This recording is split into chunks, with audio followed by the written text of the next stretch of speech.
pessoal, tudo bem? A graça e a paz de Deus. Eu sou o pastor Giovanni e eu tenho uma palavra de Deus para o seu coração. Nessa manhã maravilhosa que Deus preparou para nós, estamos aqui com a Bíblia Sagrada, o nosso tesouro, o alimento para as nossas almas. A cada dia Deus tem algo novo. Deus tem algo maravilhoso para mim e para você. Olha só o que diz Isaías 4, de 2 em diante. Aqui o título é O Reinado do Renovo do Senhor. Isaías 4, 2, naquele dia o renovo do Senhor será de beleza e de glória, diz o texto sagrado, e o fruto da terra, orgulho e adorno para os de Israel, aqueles que forem salvos. Será que os restantes de Sião e os que ficarem em Jerusalém serão chamados santos, todos os que estão inscritos em Jerusalém, para a vida, quando o Senhor lavar a imundícia das filhas de Sião e limpar de Jerusalém a culpa do sangue do meio dela, com o espírito de justiça e com o espírito purificador. Criará o Senhor sobre todo o monte de Sião e sobre todas as suas assembleias uma nuvem de dia e fumaça e resplendor de fogo flamejante de noite. Porque sobre a glória se estenderá um dossel e um pavilhão, os quais serão para a sombra contra o calor de dia e para refúgio e esconderijo contra a tempestade e a chuva. Amém? Um lindo trecho da palavra de Deus que fala sobre o reinado do renovo do Senhor. E renovo aqui é com R maiúsculo.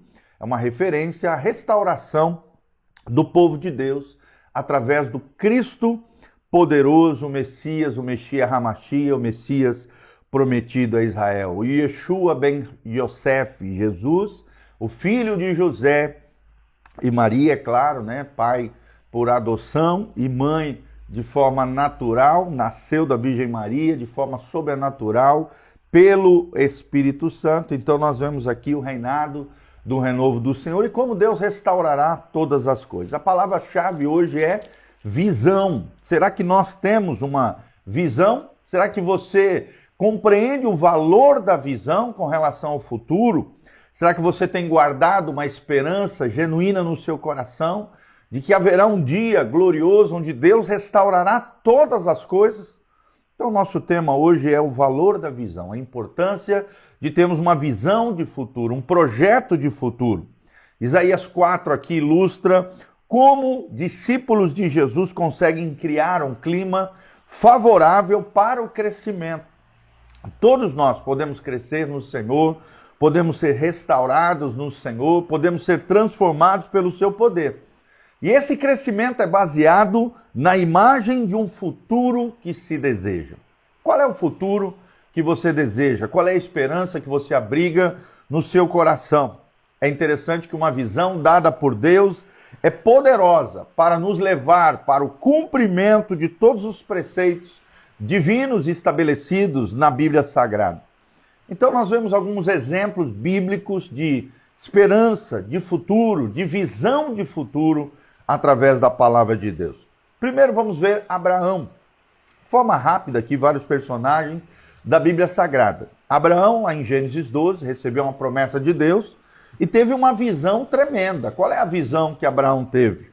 Criar uma grande nação de filhos e de filhas de Deus e através da sua semente, da sua posteridade, ele fosse uma bênção para todas as nações. O texto sagrado diz, lá em Gênesis 12, "Se tu uma bênção, Abraão, em ti serão benditas todas as famílias da terra." Então Abraão, como um líder segundo o coração de Deus, foi o homem usado por Deus para criar uma grande nação de crentes, de homens e mulheres tementes ao Senhor, homens e mulheres que confiavam no Deus de Israel.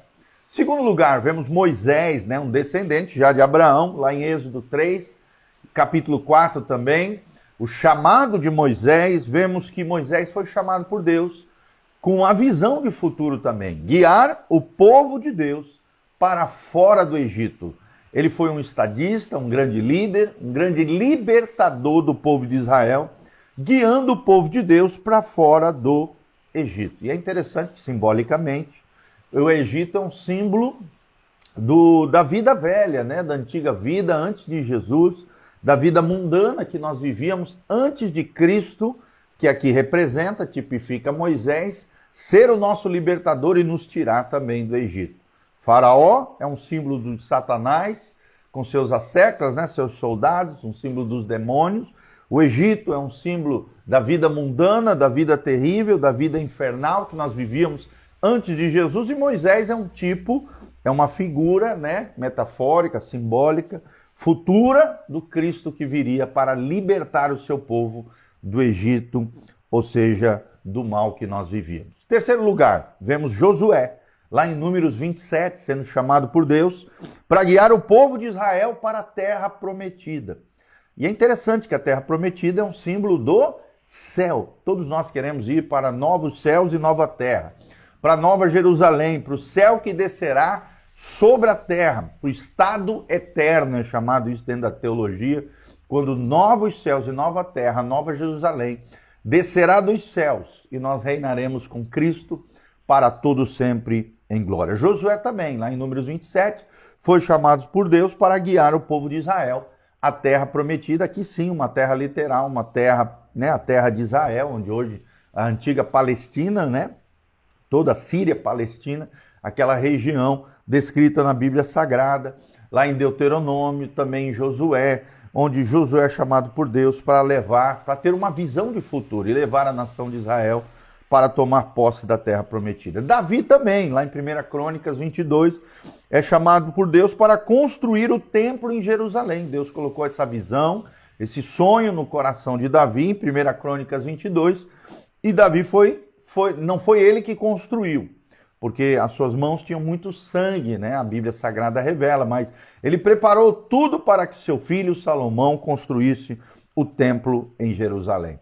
Outro personagem é o próprio filho de Davi, Salomão, 2 Crônicas 28, concluiu a construção do templo, ou seja, teve uma visão também e realizou o sonho do seu pai, o sonho que Deus havia colocado no coração do seu pai, construindo o templo em Jerusalém. Vemos também Neemias 2, capítulo 2, fala, Deus dá uma visão para Neemias reconstruir os muros de Jerusalém que tinham sido destruídos por Nabucodonosor e seus exércitos. Vemos Esther, também uma grande mulher de Deus, lá em Esther capítulo 4, salvando os judeus das mãos de Ramã, um homem mau, né, uma espécie de primeiro-ministro do rei Assuero, ali, do rei da Síria, que queria destruir os judeus. Naamã é que foi destruído no final, e Esther foi um instrumento de Deus para salvar o povo hebreu das mãos do terrível Amã. Zorobabel é outro personagem, está lá em Hebreus capítulo 1, Abacuque capítulo 1, foi chamado por Deus, Zorobabel, para reconstruir o templo, né? O templo de Israel, o templo em Jerusalém, junto com Esdras, né?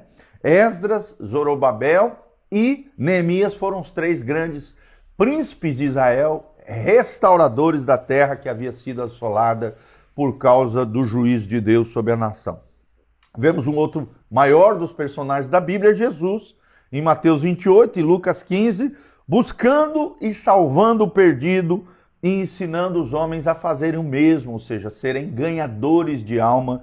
Vemos aqui Jesus com uma linda visão de salvação, de reconciliação do homem com Deus, buscando e salvando o perdido e levando outras pessoas a fazerem o mesmo, se tornarem missionários, reconciliadores, ministros da reconciliação, ganhadores de almas para o reino de Deus. E vemos, por último, Paulo aqui, 10 personagens mencionados aqui, Paulo lá em Atos 9, sendo chamado por Deus para Deus dar uma visão de futuro, para que Paulo levasse o evangelho tanto a judeus quanto principalmente a gentios. Então vemos aqui uma visão, um homem sendo chamado, uma mulher aqui, né, Esther, que foi mencionado, 10 personagens da Bíblia, Abraão, Moisés, Josué, Davi, Salomão, Neemias, Esther, Zorobabel, Jesus e Paulo, cada um deles dentro de uma visão. Abraão, criar uma grande nação de crentes. Moisés, guiar o povo de Israel para fora do Egito. Josué, guiar o povo de Israel para a terra prometida.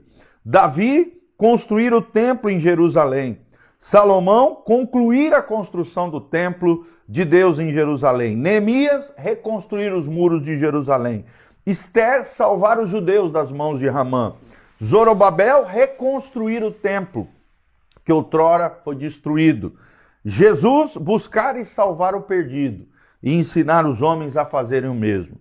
E Paulo, levar o evangelho aos judeus, mas também principalmente aos gentios, e nós somos fruto do trabalho lindíssimo que Paulo e Barnabé fizeram, levando o evangelho de Jesus Cristo, não apenas para os judeus, mas também aos gentios, aqueles que não são judeus, por toda a terra. Tá bom? Sempre lembrando que a nossa comissão de Deus é ir por todo mundo, pregai o evangelho, batizando-os em nome do Pai, do Filho e do Espírito Santo, ensinando-os a guardar todas as coisas. E Mateus 28, 20 a 21 diz: eis que estarei convosco todos os dias até a consumação dos séculos. Então, hoje nós aprendemos sobre o valor de uma visão celestial, o valor de uma visão espiritual, o valor de termos uma esperança com relação ao futuro, né? Se nós tivermos uma visão de Deus, dada por Deus, conduziremos, não somente a nós, mas outros também, para o cumprimento de todos os preceitos divinos estabelecidos na palavra de Deus. Homens e mulheres de Deus criam um clima favorável para o crescimento. Tudo isso baseado na imagem de um futuro que se deseja. Isso é visão espiritual. Qual é a visão que Deus tem colocado no seu coração? Será que você tem realizado os propósitos que Deus tem derramado sobre a tua vida? Então lembre-se disso, todos nós temos que ser visionários em Deus. O homem traça planos, mas a resposta certa vem do Senhor. Então é Deus quem responde, é Deus quem nos capacita, é Deus quem estabelece os planos dele, a visão dele, através das vidas humanas. Amém? Que Deus abençoe você, no nome de Jesus. Aqui no link, no link de descrição tem todas as informações. Se você quiser contribuir com esse ministério, exercer a sua generosidade, nós agradecemos o carinho, o afeto dos irmãos. No link de descrição tem todas as informações de como você pode se conectar conosco através das nossas mídias sociais, horário de culto, endereço da igreja. Vem estar conosco, Igreja Casa na Rocha. Domingo, 2 cultos, às 9 horas da manhã e às 19 horas. E na quarta-feira, toda quarta-feira, o culto da fé às 20 horas. Que Deus abençoe você. Quero mandar um abraço para a Jurema Vasconcelos, a Isabel Sanches Brito, o Valdemir Fortaleza, a Lucinei Grau, a Adriana Miranda, a Camila Godoy, a Natália Hoffman, o Edivaldo Seranto, a Maze Atleta. Todos os nossos amados irmãos estão aqui conectados conosco. Que a graça e a paz de Jesus esteja sobre vocês. Grande beijão. Que Deus vos abençoe, que você tenha um dia abençoado, agraciado, protegido, guardado pelo poder de Deus. Que a luz do rosto do Senhor brilhe sobre você, te dando uma visão celestial, uma visão de futuro, renovando as suas esperanças, a chama da fé, a chama da esperança, a chama de uma visão do futuro que se deseja, seja realizado, seja concretizado na sua vida, no seu coração. Lembre-se, fé é isso, é enxergar no sobrenatural, é enxergar além daquilo que os olhos naturais veem, é enxergar através dos olhos da fé aquilo que Deus tem lá na frente, no futuro glorioso que Ele tem preparado para nós. Que Deus abençoe você, tua casa, tua família. Eu sou o pastor Giovanni. Dá um likezinho aí, né? Dá um joinha, dá um like, compartilha esse vídeo através das suas redes sociais para que mais e mais pessoas também possam assistir esse vídeo que nós preparamos com muito carinho, muito amor, falando sobre o valor da visão, baseados aqui em Isaías capítulo 4, de 2 até o 6, que fala do renovo do Senhor, da restauração de todas as coisas através de Jesus Cristo. Aqui o profeta tem uma visão de futuro gloriosa e traz para nós, para que nós possamos também gerar no nosso coração esperança com relação ao futuro daqueles que creem em Deus, tá bom? Deus vos abençoe, a graça e a paz de Deus. Louvado seja o nome do Senhor. Amém.